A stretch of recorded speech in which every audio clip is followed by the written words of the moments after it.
नमस्ते, मैं हूं सुरेश कुमार एकलवे और आप देख रहे हैं बात सच है। काबुल से कंधार तक एक हफ्ते से जो संग्राम मचा हुआ है, अब उससे पर्दा उठना शुरू हो चुका है। तालिबान ने इस संघर्ष को इस्लामिक स्टेट खुरासान से जोड़कर मामले को दबाने की बहुत कोशिश की थी, मगर अब यह साफ हो रहा है कि तालिबान पर हो रहे हमले और हुरों की तलाश में निकल रहे मुसलमान आतंकी बरादर और हक्कानी गुट के बीच छिड़ी जंग का नतीजा है। इस्लामिक स्टेट खुरासान ने यह हमले नहीं किए हैं, बल्कि तालिबान अपने भीतर मची कलह और संघर्ष को छिपाने के लिए इसे आईएसके की कारस्तानी बता रहा है। अफगानिस्तान में बुधवार को तालिबान लड़ाकों की गाड़ियों पर किए गए हमले में कम से कम 5 जाहिलों की मौत हो गई है। मरने वालों में 2 लड़ाके और 3 आम नागरिक भी शामिल हैं। पिछले एक हफ्ते में यह तीसरी बार है जब तालिबानी वाहनों पर हमला हुआ है। प्रांत राजधानी जलालाबाद में भी एक तालिबान पदाधिकारी को हुरों की तलाश में भेजा गया है, जबकि यहीं पर 3 आतंकियों को ठोका गया है।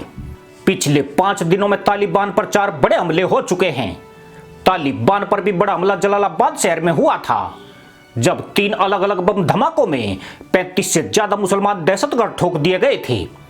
तब तालिबान ने इसका जिम्मेदार इस्लामिक स्टेट खुरासान को बताया था। तालिबान ने बड़ी चतुराई से इसे आईएसके की करतूत बताकर पूरे मामले को दबाने की कोशिश की थी, लेकिन अब कहा जा रहा है कि गद्दी के लिए मचा संघर्ष बंद कमरों से सड़क पर आ गया है। बरादर गुट और हक्कानी गुट के लड़ाके एक दूसरे के खून के प्यासे हो रहे हैं।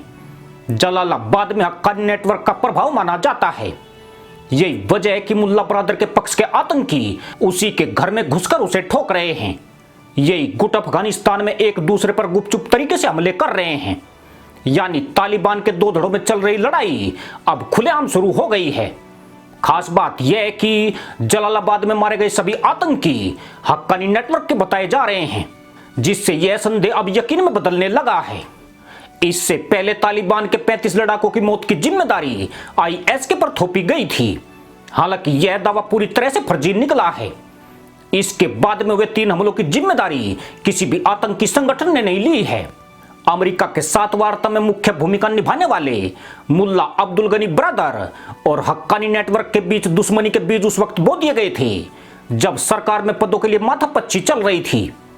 काबुल में एक महत्वपूर्ण बैठक के दौरान हक्कानी नेटवर्क के नेता ने मुल्ला ब्रदर की लात घूंसों से पिटाई की थी, जिसके बाद दोनों के गार्ड्स ने एक दूसरे पर गोली चला दी थी। इस गोलाबारी में कई लोग मारे गए थे। हालांकि मुल्ला बरादर के मरने या उनको बंधक बनाए जाने की अटकलें भी चल रही है। इस घटना के बाद से मुल्ला बरादर रहस्य बने हुए हैं।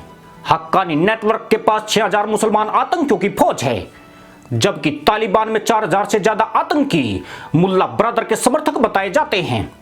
इन आतंकियों में कुछ ऐसे पुराने चेहरे भी हैं जिन्होंने 1996 में सत्ता हासिल करने के लिए बरादर के साथ मिलकर लड़ाई लड़ी थी। आज यह आतंकी कमांडो के तौर पर सैकड़ों लड़ाकों को निर्देशित करते हैं। आज यही लड़ाके मुल्ला बरादर के अपमान का बदला लेने के लिए हक्कानी नेटवर्क पर पलटवार कर रहे हैं। तालिबान की मुश्किल यही है कि उसके लिए दोनों ही गुट महत्वपूर्ण हैं। मुल्ला बरादर की बदौलत ही अफगानिस्तान से अमेरिका की वापसी संभव हो सकी है, जबकि हक्कानी नेटवर्क ने काबुल पर कब्जे के लिए अपनी पूरी ताकत झोंक दी थी। अफगान सेना और नेटो के साथ संघर्ष में हक्कानी नेटवर्क के सबसे ज्यादा लड़ाके मारे गए हैं। यही कारण है कि सरकार गठन से पहले ही तालिबान ने काबुल की सुरक्षा की जिम्मेदारी हक्कानी नेटवर्क को सौंप दी थी। ऐसा नहीं है कि तालिबान नेताओं ने इन दोनों धड़ों में सुलह कराने की कोशिश नहीं की हो, पर हक्कानी नेटवर्क ने जिस तरह तालिबान पर अपना दबदबा बढ़ाया है, तालिबान भी हक्कानी का पक्ष लेता दिखाई दिया है। सिर्फ इतना ही नहीं, बरादर का भांजा और मुल्ला उमर का बेटा मुल्ला याकूब भी इस विद्रोह का हिस्सा बन गया है। अब उसने भी हक्कानी नेटवर्क के खिलाफ मोर्चा खोल दिया है। ऐसे में कयास लगाए जा रहे हैं कि आंतरिक विवाद की समस्या और ज्यादा खतरनाक हो सकती है। यानी जाहिल आतंकी अब भस्मासुर बनकर एक दूसरे के साथ खून की होली खेल सकते हैं। इसी के साथ अनुमति दोस्तों, जय जवान, जय किसान, जय हिंद, वंदे मातरम।